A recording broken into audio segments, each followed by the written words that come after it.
Hello, I'm Llewellyn King, the host of House Chronicle. You live in a city, or you know a city. You've been to many cities. Cities are part of the life of the world. Cities have been part of the life of the world for thousands of years. Whenever human beings have organized themselves, they've done so in towns and cities. But suddenly, there's a new expression out, a new idea, a new movement. It's called smart cities. And if you haven't heard of it, I suspect you will quite soon. Cities are trying to get smarter about themselves. To explain this phenomenon, to explain this movement, I have with me today Paula Williams, CEO and President of CPS Energy in San Antonio, Texas. Welcome to the broadcast. Thank you. And Clinton Vince, an old friend of mine, welcome to the broadcast, who is chairman of the global energy practice at Dentons law firm, which happens to be the largest law firm on earth. We are meeting together in Dentons offices in Washington, D.C., where shortly there will be a round table behind me here on the subject of smart cities. What does a smart city mean to you, Paula? Oh my. For me, I believe a smart city is one where technology responds to how people want to live. And so the ability for us to put new infrastructure and sensors means that when people aren't on the street and there are no cars, the lights are dim. But the moment people show up on the scene and they want to walk their community, the lights respond to how they move through the city and where they want to go. So that's kind of the easiest way to think about it, but we can put many more pieces of technology and infrastructure to make people's lives easier.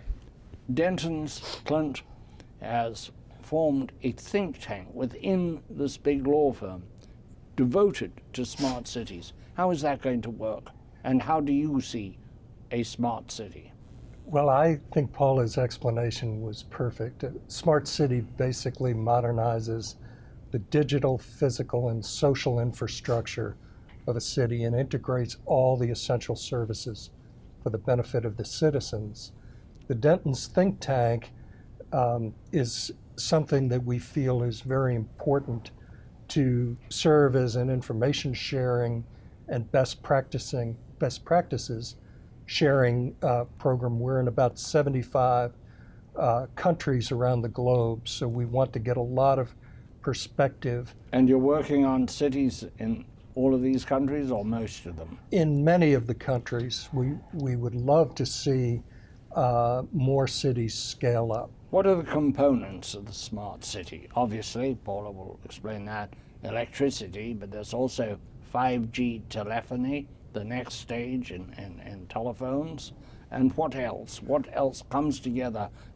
What new technologies make this possible? Well, you've just covered two essential points for the initial platform of a smart city. That is the electric grid, and then bringing in advanced 5G telecommunications and ubiquitous small tower Wi-Fi. But you layer on top of that public safety, traffic control, lighting that Paula mentioned. You have to have cyber security and privacy, because those are very important issues, especially as you bring in advanced telecommunications. Ultimately, you'll address mobility, electric vehicle charging stations, autonomous vehicles, which are coming much more quickly than people realize. All the major cities of the earth have said that they're into smart city programs. Singapore, London, New York, Houston, San Antonio, and others. How will we know when smart cities have arrived? Will we go to a place and say, this is a smart city because of what? Because the traffic lights are better? Because the street lighting is better? Because you can use Wi-Fi anywhere? Which of these or all of these are indicators of the maturing of a smart city? Well, when you go to San Antonio, you're going to see a city that's really breaking through, because they're scaling up the digital infrastructure and integrating it with physical and social infrastructure faster than a lot of other cities. You've named some great cities, but there's been a real hype cycle on using the term smart cities. You'll know when a city's smart when you see it at the level of scale, for example, that San Antonio is driving toward. The level, what's the time frame? When will this level of scale be noticeable? When will it be a time that this is in place? I think you're going to start seeing it as early as in the next 12 months, and it'll just get better and better every year. And I think discernibly, if you compare today with 3 to 5 years from now, you will recognize a difference. I also think that the average person will notice it because when they come in, there are applications that'll be available to them that say, this is how the city's laid out. This is how our parking system works. This is what's happening in the arts, and really kind of show it more visually so you'll see it. Behind all that, what we have is our owner, the city of San Antonio, convenes us together, the CEOs of my company, CPS Energy, the electric and gas company, along with the water company, along with the public transportation company, the housing authority. We are all working, and many other organizations, Bexar County, to put our data together in a way where we can optimize information for a visitor or a resident who's lived in San Antonio their entire life.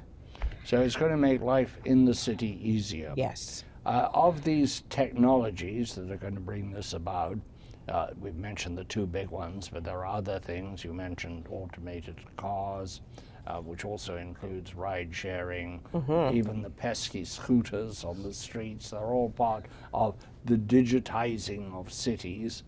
Which one is going to dominate? Is there going to be a leader? Is it going to be electricity that is the pace setter, or is it going to be telephones that are the pace setter, or is it going to be the political leadership in City Hall? Wow, you need it all. I would say that. I think one of the big things that really kind of optimizes it is a good foundation where you have great communication on how to do better and better every day for citizens, for people coming through. We have a growing economy, so that's important.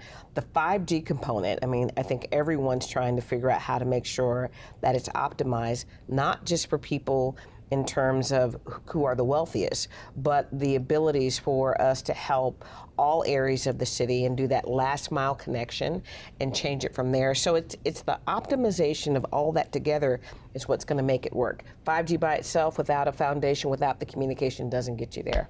You have this, Clint, this internal think tank. This is very unusual. At least I've never heard of an internal think tank in a utility. I have in laboratories and other places.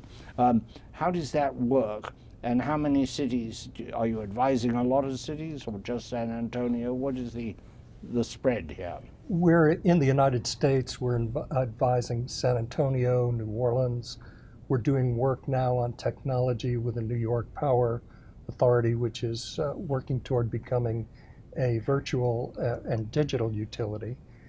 We represent cities all around the world where we have lawyers. So we're helping with Toronto waterfront. We have a major law firm in Singapore and London and virtually all of the cities and provinces in China. China's doing a great deal on smart cities. We do work in Korea where they created Songdo, one of the earliest smart cities. But the goal we have is to try to have as many cities as possible begin to scale up, because it's going to make such a difference for the world's population. With the urban migration, most of the world's population is moving towards cities. And if we can do something to modernize traffic congestion and smart buildings and better health systems through smarter sensor and Internet of Things technology. Paula, how does the old infrastructure and the new infrastructure, the digital interface, cities are still about policing, about transport, about sewers, about water supply, and of course about electric and gas supply. How are these two come together? One 21st century and beyond, one often 19th century and before. How do you integrate these? We have sewers in this country that went in late in early in the 19th century, some late in the 19th century. Possibly there's a pipe here or there that went in the 18th century. How are we going to integrate these legacy aspects of the cities, which are still the dominant aspects of cities, why we have them and what they provide to the citizen? How are we going to integrate those two?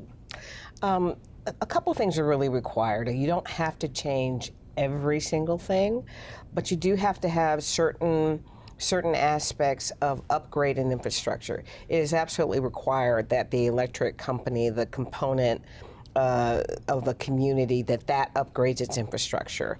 And what you've seen over a decade are cities that have moved from analog to digital technology, new meters and systems, networks that are out there, and that becomes the basic foundation. We also need, I think in most areas, some level of network around fiber. And then on top of that, 5G now, which is the game changer. Those are the primary things. Then you have sensors, and you put sensors strategically. And Clint hit on a lot of them, and also talked about, I think one of the biggest areas are sensors relative to climate. It's very important for us to be able to see where our congestion areas are, but the technology associated with digital sensors around the system. And so if that core is done, then we're able to really optimize everything else. I will say that there's a certain element, though, where you don't have to upgrade every single thing. You want to compartmentalize certain aspects of your system for security purposes. We are big on thinking about it's important to make data available, but we also have to keep important personal information and data centralized and away from just misuse.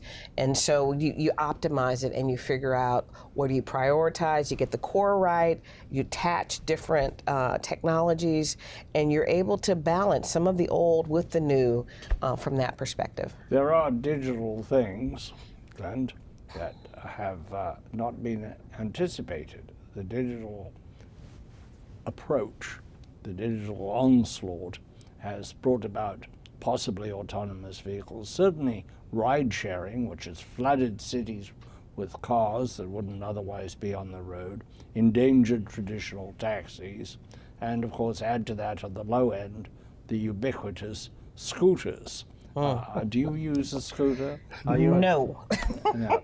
I have been dissuaded by my wife. I want to be long-lived. Exactly. I want to be modern.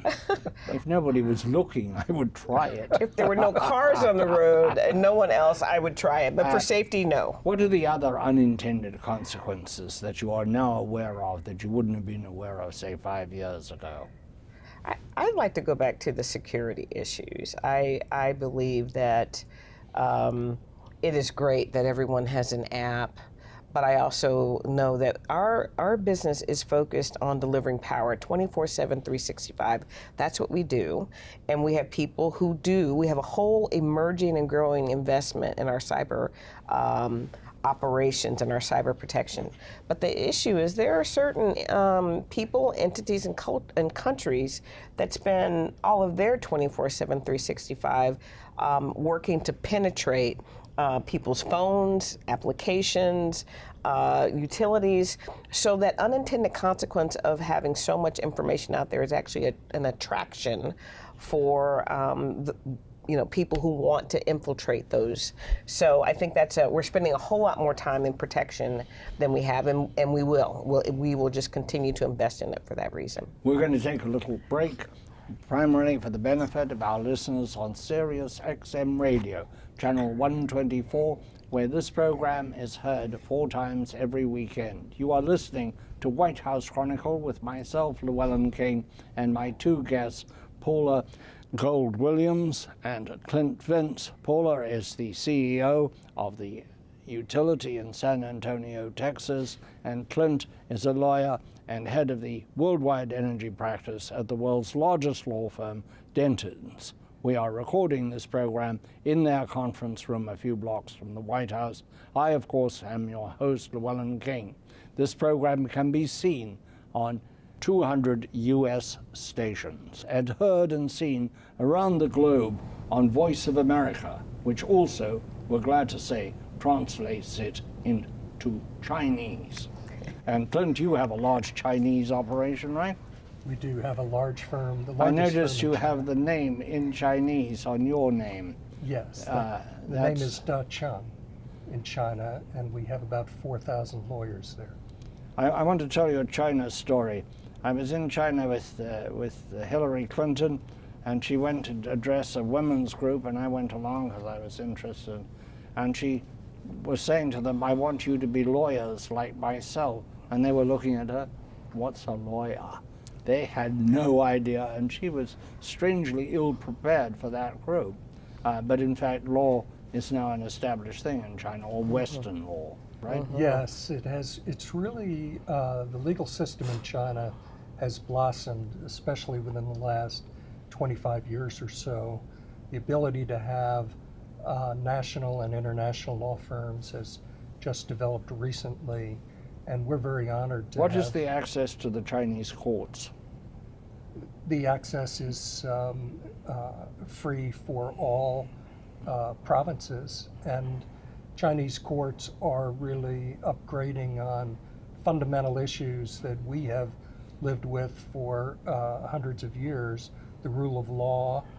So there are very transformative cultural changes going on now with respect to the rule of law. And they're into smart cities. They're certainly ahead on transportation in many ways. They have high-speed trains, we do not. They have a tremendous penetration of Wi-Fi, I understand. Where does that end, and what can we learn from them, or they learn from us about our smart cities? China is moving very quickly on smart cities, and as you've pointed out, smart transportation and mobility, and smart telecommunications, and also their electric grids. So they are creating new infrastructure and modern infrastructure, and the United States and a lot of the rest of the developed world could learn some things there and also teach some things. Paula, how much competition is there between cities? Does New Orleans, which you're cooperating with, sort of want to edge out San Antonio, say to investors, we're smarter, we've got it all done? Is that part of the sales pitch? I don't think so. I think actually what I'm finding is there is a huge approach to sharing information, to providing the things that we know work for us. We really don't want people to make mistakes in smart cities. It is how we're supposed to serve. It has to be customized a bit to each place that you know where you live, and so I don't see anyone thinking about it in terms of competition. In fact, we keep finding more and more synergies. Of course, as Clint mentioned, New Orleans has very much leaned into this new initiative associated with it. And what we find is Jason Williams there in New Orleans is really been passionate about the whole thing. We've invited him to San Antonio. We are focused on he's head of the President of the New Orleans City Council. Okay. That was my next question. Politics. Yes. Politics plays in everything. What sort of political support have you gotten, and what sort of political support do the cities need? Oh, I think for us, what we've been able to, our council is absolutely energized by the benefits of smart city, because it helps from everything from energy to climate to water to new technology. So, And our mayor, Ron Nirenberg, has been a big champion associated with what we can do with new technologies. Our city manager has been very positive about it. I mean, it's just what's necessary for a thriving community moving forward. So we have complete consensus in our community, and we're able to, again, partner with a community like New Orleans. We're 300 years old in the same year of 2018, and so we've found quite a bit of ability for us to get support through our council and see it all over the world. There might be some public worry that really old cities, where some of the charm is the inefficiency. If you think of old European cities, or even Boston with its chaotic road system, cities that have one-way streets and lanes and, special roads are carved off for fares and things like this. This is not efficient, but this is very charming. How are you going to preserve the charm if you're going to make everything efficient? I'd love to. Let me jump into that completely. So again, a smart city is one that responds to how people want to live. We've actually put some money working with a councilman by the name of Roberto Trevino, and he is focused on, he's an architect by training, he's focused on making sure that happens. So we're putting money on lighting relative to not having it be the brightest lighting, but the lighting that enhances the architectural structure and the way people want to live there. We also realize that some communities like dark skies.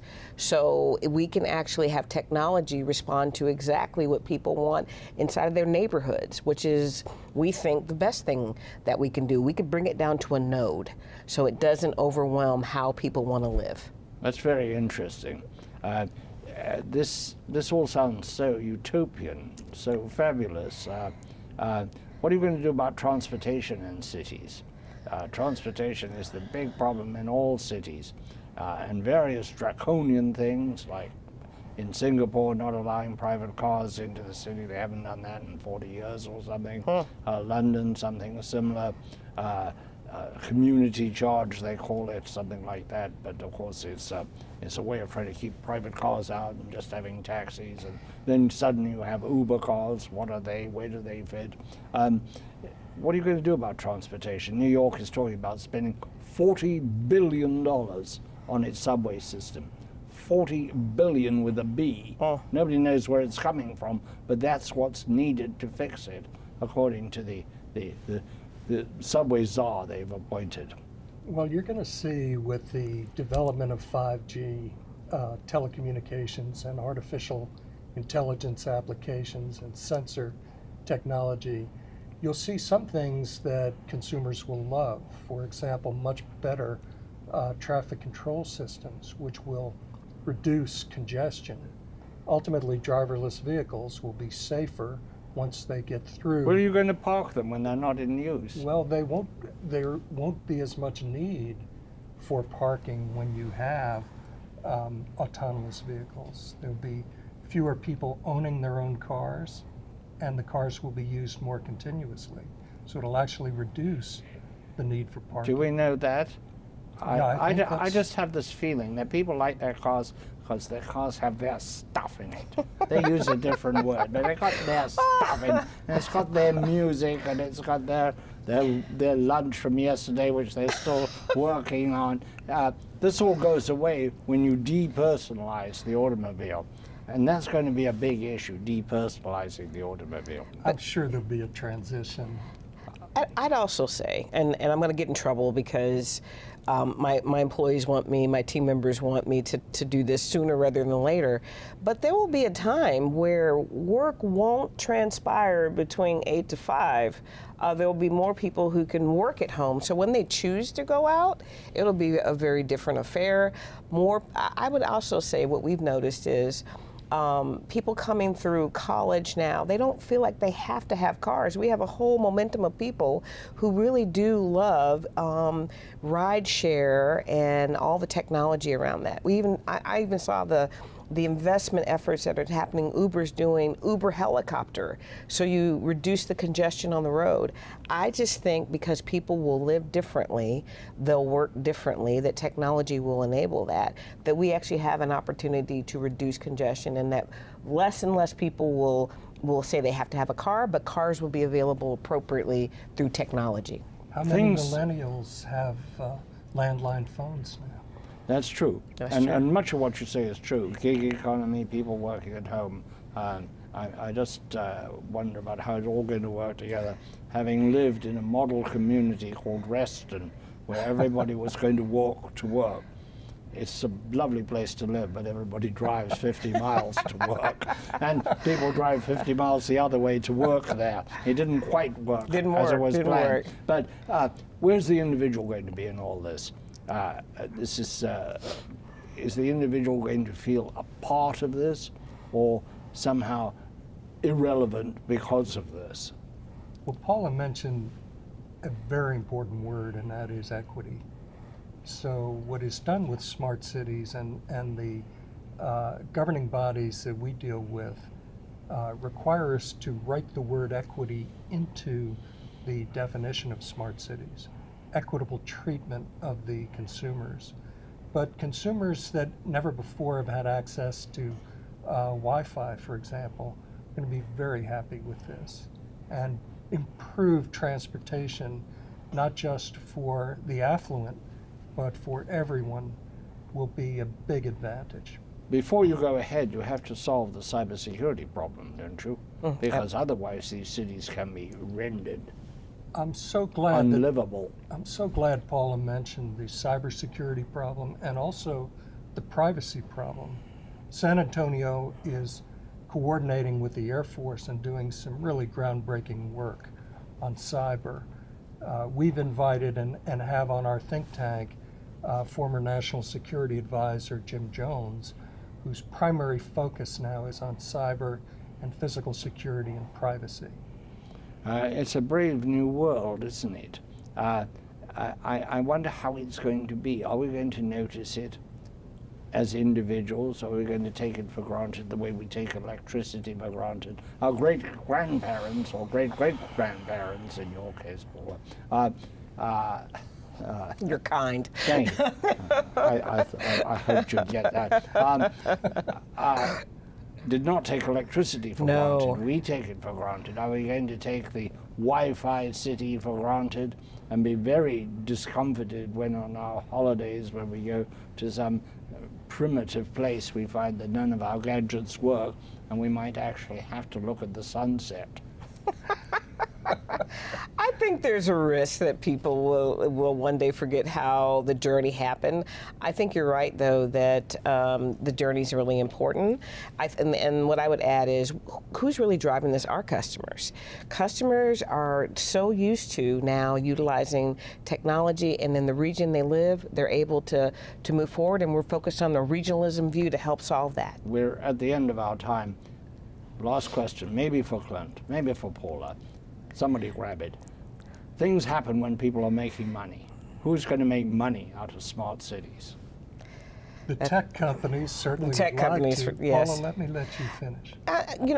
Will we make money to some degree because electrification is at the base, but at the same time, we're going to shut certain technologies down, and we're going to do new ones. So I just believe that we will find the right space to serve, and that actually everyone can benefit from it. That's our show for today. Thank you for coming along. Enjoy your brave new city. And I thank Paula Gold Williams and Clint Vince, two visionaries of the future. Cheers.